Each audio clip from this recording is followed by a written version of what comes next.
আইন শৃঙ্খলা বাহিনীকে চালায় কে? বিএনপি তো চালায় না, চালাচ্ছে তো সরকার। তাহলে সরকার কেন ব্যবস্থা নিচ্ছে না তাদের বিরুদ্ধে? পুরনো ঢাকায় যে ঘটনাটি ঘটে গেছে, যে ছেলেটি মারা গেছে বরঞ্চ তার সাথে হয়তো যুবদলের সম্পর্ক আছে, কিন্তু যে খুন করছে বা যে হত্যা করছে তাকে তো অন্য জায়গা থেকে, আমরা যেটা খবর পেয়েছি, অন্য জায়গা থেকে নিয়ে আসা হয়েছে। তাকে ধরা হচ্ছে না, ধরা হলো অন্যদেরকে অ্যারেস্ট করা হলো, তাকে ধরা হচ্ছে না, কি তাকে আসামিও পর্যন্ত বোধহয় করা হয়নি এখন পর্যন্ত। কেন হয়নি, কেন ধরা হচ্ছে না? আমাদের পক্ষ থেকে তো একবারও বলা হয়নি যে তমুককে ধরা যাবে না, অমুককে ধরা যাবে, একবারও তো এই কথাটি বলা হয়নি।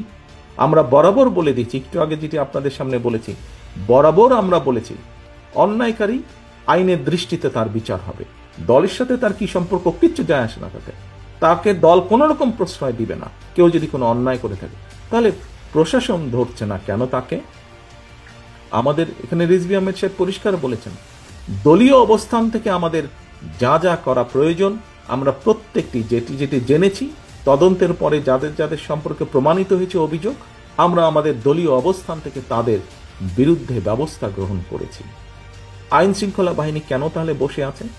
আইন শৃঙ্খলা বাহিনীকে চালায় কে? বিএনপি তো চালায় না, চালাচ্ছে তো সরকার। তাহলে সরকার কেন ব্যবস্থা নিচ্ছে না তাদের বিরুদ্ধে? সেটি দলেরই হোক বা সেটি অন্য কোনো লোকই হোক, কেন ব্যবস্থা নিচ্ছে না?